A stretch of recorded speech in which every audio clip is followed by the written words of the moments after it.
नागों को यानी तक्षक को मारने के लिए कि मंत्र के बल से वो यहाँ करके जल करके भस्म हो जाए, नाग यज्ञ रचा। चालू हो गया यज्ञ। सर्प आ करके मंत्रों से खींच खींच करके वहां पर जल जल के मरने लगे। तक्षक भी खींचने लगा।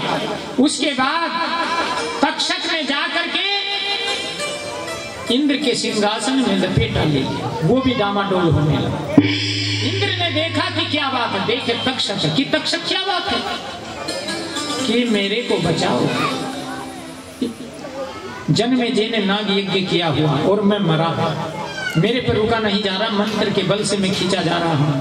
तब उन्होंने देवताओं को भेजा कि ब्राह्मण के भेष में जाओ और कहो जो ब्राह्मण है कि दक्षिणा ले लो, कम से कम घर की व्यवस्था तो कर लो, कुछ राजा से पैसे लेकर भिजवा दो, इतने दिन हो गए यज्ञ करते हुए और फिर हम भी आते हैं। तो वहां पर ब्राह्मण भेष में देवता गए, यज्ञ रुका।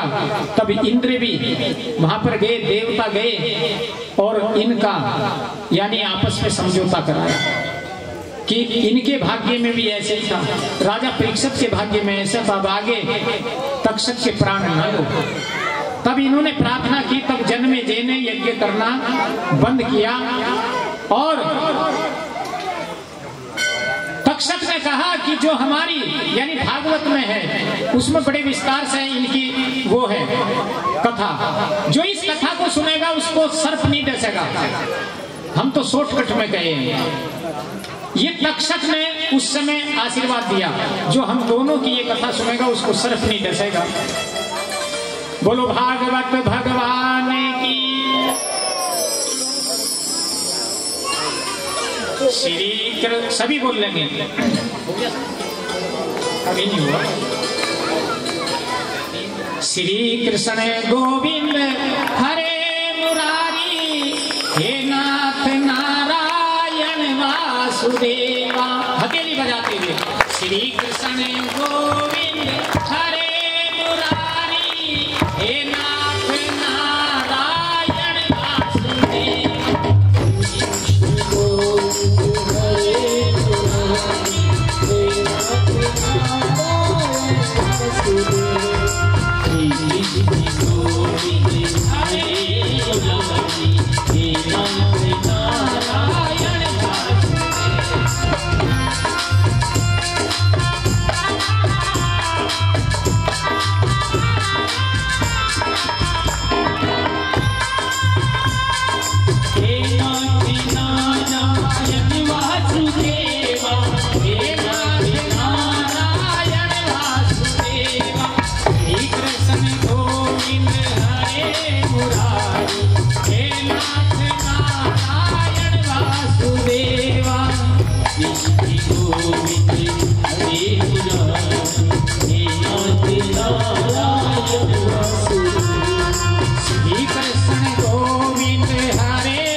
सत्संग सेवा, कथा सुनना, सत्संग सुनना, कथा सुनना, सेवा करना, ये तीन चीज निष्फल नहीं जाती। सेवा कभी निष्फल नहीं जाती। आपको छोटा सा एक उदाहरण दूं। ऋषिकेश कोई गए हो, शिवानंद हॉस्पिटल है, कितनों ने देखा क्या? शिवानंद गए? हाँ भाई, शिवानंद जी युवा अवस्था में अमेरिका गए और उन्होंने एडमिशन ले लिया। जैसे यूनिवर्सिटी होती है ना, तो उस यूनिवर्सिटी में एडमिशन लिया, डॉक्टरी की पढ़ाई करने लगे। जिसका मालिक था वो अंग्रेज था और बड़ा धनवान था। अचानक से वो बीमार हो जाता है। अब इसके मन में उसकी बीमारी को देख करके सेवा की भावना जगी। किसके? शिवानंद की। अब ये पढ़ाई भी कर रहा और उनकी सुबह दोपहर शाम हर तरह से सेवा में लग गया। वो अंग्रेज चकित इस बच्चे को देख करके कि इतनी बड़ी यूनिवर्सिटी, मेरा परिवार भी, नौकर भी हो, परंतु कोई भी मेरी इस तरीके से खबर नहीं ले रहा जैसे ये बच्चा ले रहा। जब वो स्वस्थ हुए, उन्होंने इस बच्चे को बुलाया कि चाहे तो यहाँ रह करके सेवा करो, धन की कोई कमी नहीं, और अगर तुम भारत जाकर के सेवा करना चाहते तो वहां भी हम तुम्हारी सेवा यानी धन से करेंगे, और अपने जो सेवक हैं उनको भी कहेंगे। इन्होंने आकर के ऋषिकेश में हॉस्पिटल खोला और उसमें निःशुल्क दवा देना शुरू किया। उस समय, आज भी बहुत कम उसमें वहां पर इलाज होता है, और अंग्रेज आज भी वहां पर धन देते हैं, आज भी। तो ये किसकी महिमा थी? सेवा की। सेवा कभी निष्फल नहीं होती। अपने जीवन में अगर ऐसा कोई मिले और सेवा का अवसर हम उस लायक हों, अगर उस लायक हैं तो वो सेवा कर देनी चाहिए। मान लिया यही नहीं लगता कि हम कहीं भंडारा हो रहा, हमारे पास धन तो नहीं है, अगर एक मुट्ठी आटा मिले तो वही दे देना चाहिए। अगर इतना भी नहीं, चींटी को अगर हम जिमा रहे ना, आटा भून करके अगर उसमें मीठा डाल करके चींटी को जिमाया जाए, एक तो करोड़पति है, वो अपने लाखों रुपए लगा करके भंडारा कर रहा, हम गरीब हैं, हमारे पास धन नहीं है, तो आप आटा भून करके उसमें मीठा मिला करके चींटियों को जिमाना, रोज भी नहीं, कम से कम प्रति सोमवार जिमा करके देखो, उसका रिजल्ट मिलेगा, क्योंकि वो भी आपका भंडारा है। आटा भून करके उसमें आप मीठा मिलाएं और फिर उसको हर सोमवार को चिट्ठियों को जिमाएं, वो आपको एक बड़े धनवान के भंडारे के बराबर आपको उसका पुण्य मिलेगा। तो सेवा कभी निष्फल नहीं जाती, परंतु श्रद्धा और विश्वास से हो। अगर अविश्वास आ गया तो उसका भी पुण्य नहीं मिलता। मान लिया आप यहाँ आ रहे हैं, आज जैसे ये भगवान शिव पार्वती का विवाह हुआ, बड़ी श्रद्धा और विश्वास से आप आए, उस झांकी का दृश्य दिया आपने, बड़ी श्रद्धा विश्वास से अपने उनको भेंट दिया, दान दिया, तो श्रद्धा विश्वास से दिया है तो उसका पुण्य मिलेगा। परंतु अगर किसी ने दिया भी और मन में अविश्वास आ गया तो वो ना तो देने वाले का भला कर सकता, ना लेने वाले का भला कर सकता, यानी दोनों ही मझधार में गए। इसलिए अगर हम दे रहे हैं तो श्रद्धा विश्वास है तो देना चाहिए, उसका पुण्य मिलता है। और यहाँ आकर के आप दे रहे तो 100 के 100% मिलता है। वैसे तो टाइम हो गया, परंतु इसके साथ एक छोटा सा उदाहरण मैं देता हूँ। महात्मा बुद्ध जब युवा अवस्था में थे तो वो एक घर पर भिक्षा मांगने के लिए गए, भूख लग रही थी, दोपहर का समय था, अब जब जाकर के कहा कि बच्चा मेरे को भूख लगी, रोटी दे दो। किसान खेत से आता, हल छोड़ करके बैलों को पानी पिला रहा, उनने अलग जगा दी कि मेरे को भूख लगी, 2 रोटी दे दो। तो किसान गाली देकर के कहा, बड़ा मस्टंडा, कमा के नहीं खाया जाता। अब भाई मस्टंडा बनने में भी तो बड़ी हिम्मत चाहिए, क्योंकि घर छोटा उनने, घर वाले छोड़ दिए, भगवान नाम पे निकला है वो। गाड़ी दी परंतु नहीं गया, क्योंकि संत का काम है संतोष करना। जो भगवान के सिमरन में रहेगा वो संतोषी होगा। भगवान उसको अपनी कृपा बनाए रखते हैं। तो वो महात्मा बुद्ध पर कृपा थी, वो खड़े रहे। अरे तेरे कोई कहा जा नहीं रहा क्या?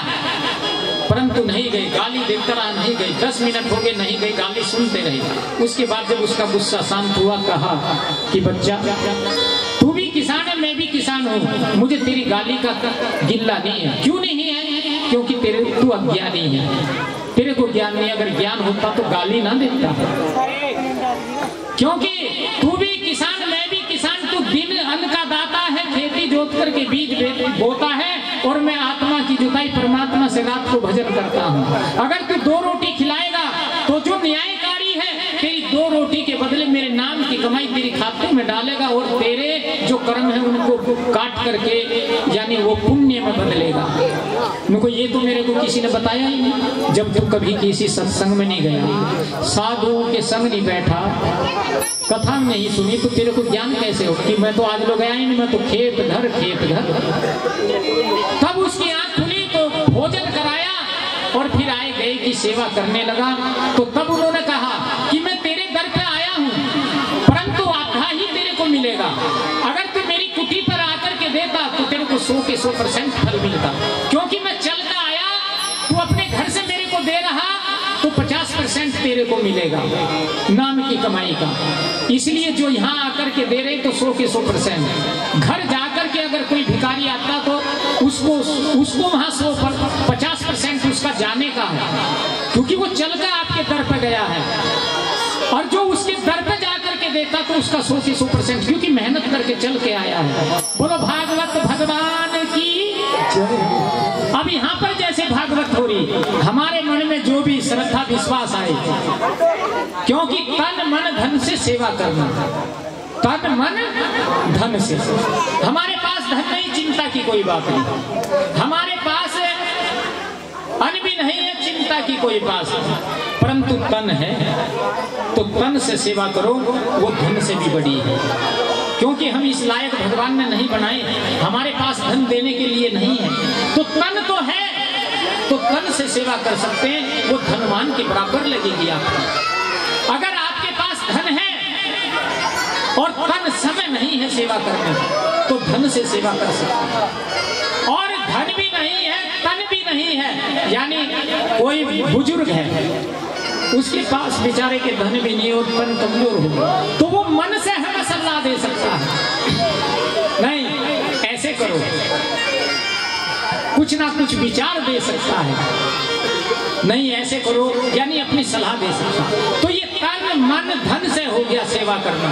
तो जो जिसके मन में जैसा आए, सेवा समर्पण भावना से करना। बोलो भागवत भगवान की।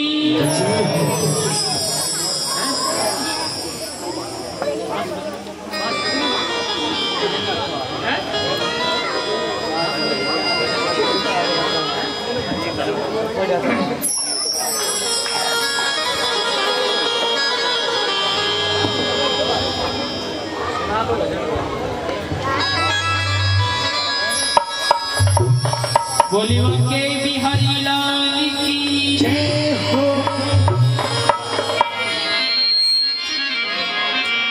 और आइए, ये जो आज तुम इस सदी में भागवत कथा सुन रहे, अगली सदी में ये नहीं मिलेगा आपको। बड़े सुंदर भजन लिखा गया, अगली सदी में सरकार ढूंढते रह जाओगे, रह जाओगे जी, रह जाओगे तुम। अगली सदी में सरकार ढूंढते रह जाओगे, अगली सदी में सरकार ढूंढते रह जाओगे।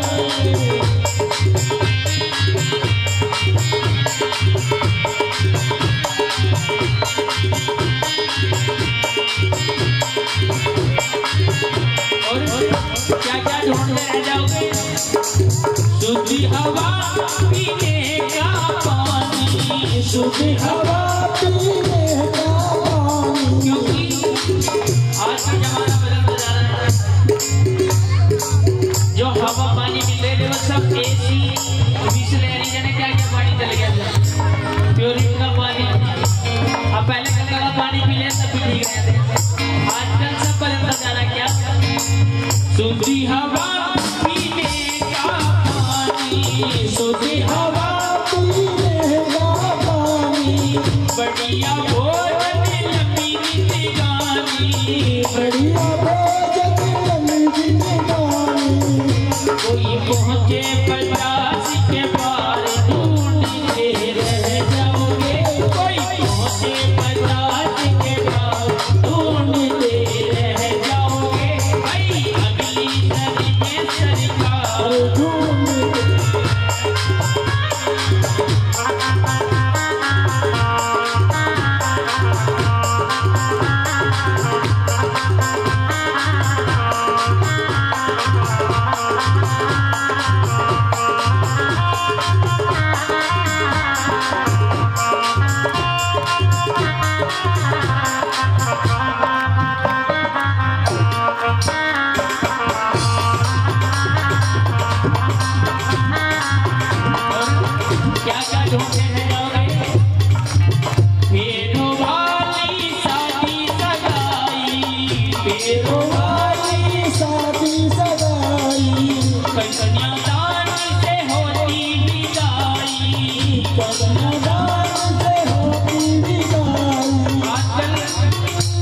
शादी का सिलसिला भी बदल रहा है। पहले बड़े अच्छे से शादी होती थी, आजकल तो कोर्ट मैरिज से काम निपट रहा है। कोर्ट मैरिज से, और अगर बारात भी हो रही तो बारात वालों को खाना खिलाया जाए, तो घर से हम दो लेकर आ रहे हैं, बारात वालों को तो पहले ही भेज दें। ढेरों वाली शादी सगाई, ढेरों वाली शादी सगाई, कन्यादान से होती विदाई, कन्यादान से होती विदाई, मेहमानों का सत्कार ढूंढते रह जाओगे, मेहमानों का सत्कार ढूंढते रह जाओगे।